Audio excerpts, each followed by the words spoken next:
Welcome back once again. आज हम अपने इस वीडियो में करेंगे क्लास 4th इंग्लिश अंबर बुक का चैप्टर 13 द कैंडी। तो इस वीडियो में हम इसके क्वेश्चन आंसर्स देखेंगे और इसका एक्सप्लेनेशन का लिंक आपको मेरे दूसरे चैनल पर मिलेगा जिसका नाम है लर्निंग विद डिग्निटी, जिसका लिंक आपको डिस्क्रिप्शन में मिल जाएगा। तो चलिए वीडियो स्टार्ट करते हैं। Summary of the chapter. This story is about a 12-year-old girl named Sharmila who was intelligent and serious about her studies. तो ये कहानी 12 वर्ष की शर्मिला की है, जो कि एक गरीब लेकिन समझदार और पढ़ाई में गंभीर लड़की थी। Her father had died of a snake bite when she was just 3 years old, and since then her mother had raised her with great difficulty. जब वो केवल 3 वर्ष की थी, तब उसके पिता की मृत्यु सांप के काटने द्वारा हो गई थी। उसकी माँ ने बाद में उसे बहुत कठिनाइयों के साथ पाला। Despite their struggles, there was deep love and understanding between mother and daughter. Their world revolved around each other. इतनी कठिनाइयों के बाद भी माँ और बेटी के बीच में गहरा प्रेम और समझ थी। उनकी पूरी दुनिया एक दूसरे के इर्द गिर्द ही घूमती थी। One day of Durga Puja, Sharmila's mother gave her a special gift, a 2 rupee coin, so she could buy an ice candy at school. Durga Puja के दिन शर्मिला की माँ उसे पूजा के उपहार के रूप में 2 रुपए का सिक्का देती है ताकि वह स्कूल में आइस कैंडी खरीद सके। This made Sharmila very happy because she had not eaten an ice candy for a long time. तो ये चीज़ शर्मिला को बहुत पसंद आती है, बहुत खास थी ये बात उसके लिए, क्योंकि कई वर्षों से उसने आइस कैंडी नहीं खाई थी, वो खा नहीं पाई थी। After school she patiently waited for the crowd to clear and finally bought a lemon ice candy. जब स्कूल की छुट्टी होती है तो वो आइस कैंडी वाले से नींबू वाली कैंडी खरीदने के लिए इंतज़ार करती है।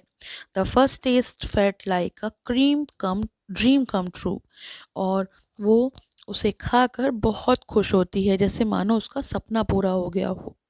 Just then she remembered that her maths exercise book was still lying on her classroom desk. तभी उसे याद आता है कि उसकी गणित की अभ्यास पुस्तिका कक्षा में मेज पर रह गई है। As she turned back to get it, 2 boys came rushing and accidentally bumped into her. जैसे ही वो पलटती है, तभी 2 लड़के तेजी से भागते हुए उससे टकरा जाते हैं और उसकी आइस कैंडी जमीन पर गिरकर धूल से लथपथ हो जाती है। The ice candy slipped from her hand, fell to the ground, and got covered with dust. Sharmila was shocked and heartbroken, and her eyes filled with tears as her little moment of joy melted away. और वो अपनी छोटी सी खुशी को टूटता हुआ देखकर Sharmila shocked यानी स्तब्ध रह जाती है और उसकी आंखों में आंसू भर जाते हैं।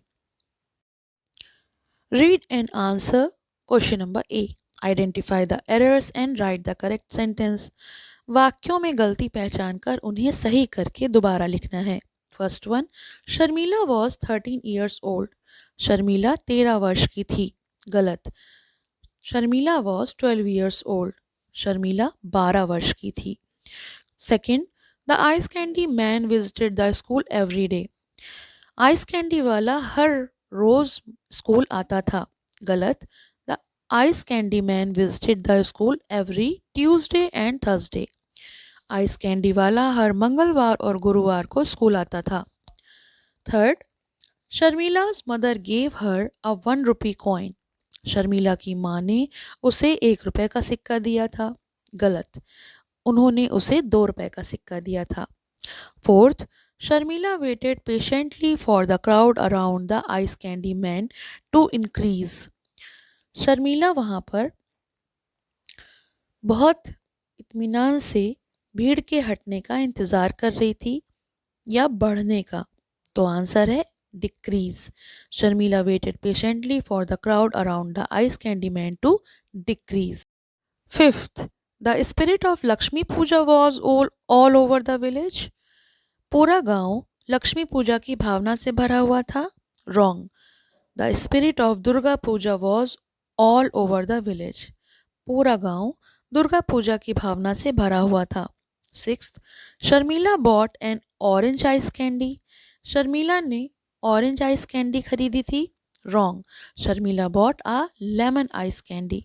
शर्मिला ने नींबू वाली आइस कैंडी खरीदी थी। Question number B, read these extracts and answer the question. First one, it had been very difficult for माँ to bring her only child. माँ के लिए अपनी इकलौती बच्ची को पालना बहुत मुश्किल हो गया था। Question number A, who was the child here. यहाँ पर बच्ची कौन थी? Answer, the child was Sharmila. यहाँ पर बच्ची शर्मिला थी। Question number B, why was it difficult for माँ to bring up her only child. अब माँ के लिए अपनी बच्ची को पालना मुश्किल क्यों था? Answer, it was difficult because Sharmila's father had died when she was very young and माँ had to raise her alone. माँ के लिए अपनी बच्ची का पालना मुश्किल इसलिए था क्योंकि शर्मिला के पिता की मृत्यु तब हो गई थी जब वो बहुत छोटी थी और माँ को अकेले ही उसे पालना पड़ा। Question number C, describe the relationship between maa and her child. माँ और बच्चे के बीच में संबंध का वर्णन कीजिए। Answer, their worlds revolved around each other. They shared a strong bond of love, care and understanding. माँ और बेटी एक दूसरे की दुनिया थी। उनके बीच गहरा प्रेम, देखभाल और समझ का रिश्ता था। Second extract, I stood horrified at the spot, totally numb. वह भयभीत होकर वहीं स्तब्ध खड़ी रह गई। Question number A, who stood horrified and where. कौन भयभीत खड़ा था और कहाँ? Answer, Sharmila stood horrified near the school building when her ice candy fell down. Sharmila school भवन के पास भयभीत खड़ी थी जब उसकी आइस कैंडी जमीन पर गिर गई। Question number B, what was the reason for numbness. उसे सुन्न होने का क्या कारण था? सुन्न हो जाने का मतलब वो स्तब्ध रह गई, तो इसका क्या कारण था? Answer, she was numb because her precious ice candy fell onto the ground and got covered in dust. वो इसलिए सन्न रह गई क्योंकि उसकी कीमती आइस कैंडी जमीन पर गिर गई थी और धूल में लथपथ हो गई थी। Question number C, what happened next. उसके बाद क्या हुआ? Answer, she became emotional, her eyes filled with tears and her joy disappeared. वो बहुत दुखी हो गई और उसकी आंखों में आंसू भर आए। उसकी खुशी खत्म हो गई थी। Question number C, answer these questions briefly. First one, what kind of a girl was Sharmila. Sharmila कैसी लड़की थी?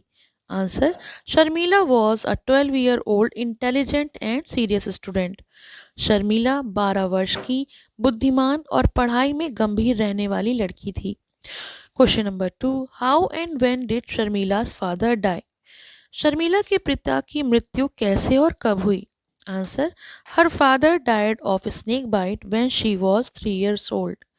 उसके पिता की मृत्यु सांप के काटने से हुई और तब वह 3 वर्ष की थी। Question number 3, describe the spirit of Durga Puja in Sharmila's village. Sharmila के गांव में दुर्गा पूजा की भावना का वर्णन कीजिए। Answer, the whole village was filled with festive joy. Small idols of the goddess were taken in cycle, rickshaw, and the beat of the dhak echoes in the air. पूरा गांव उत्सव की खुशी से भरा था। देवी की छोटी मूर्तियां साइकिल रिक्शों में लाई जा रही थीं और ढाक की आवाज हवा में गूंज रही थी। Question number 4, describe Sharmila's feeling as she waited for the bell to ring। घंटी बजने का इंतजार करते समय शर्मिला कैसा महसूस कर रही थी? Answer, she was excited, restless and eager for the class to end so she could buy the ice candy. वो काफ़ी उत्साहित, बेचैन और छुट्टी होने का बेसब्री से इंतजार कर रही थी ताकि वो आइस कैंडी खरीद सके। Question number 5, why did Sharmila decide to go to classroom once again. Sharmila दोबारा कक्षा में क्यों गई? Answer, she remembered that her maths exercise book was lying on her desk. उसे याद आया कि उसकी गणित की अभ्यास पुस्तिका कक्षा की मेज पर रह गई है। Last question. How did Sharmila's ice candy fall from her hands? Sharmila के हाथ से आइस कैंडी कैसे गिर गई? Answer. Two boys running toward the gate crashed into her and the candy slipped from her hand and fell on the ground. दो लड़के दौड़ते हुए उससे टकरा गए जिससे कैंडी उसके हाथ से छूटकर जमीन पर गिर गई. चलिए कुछ.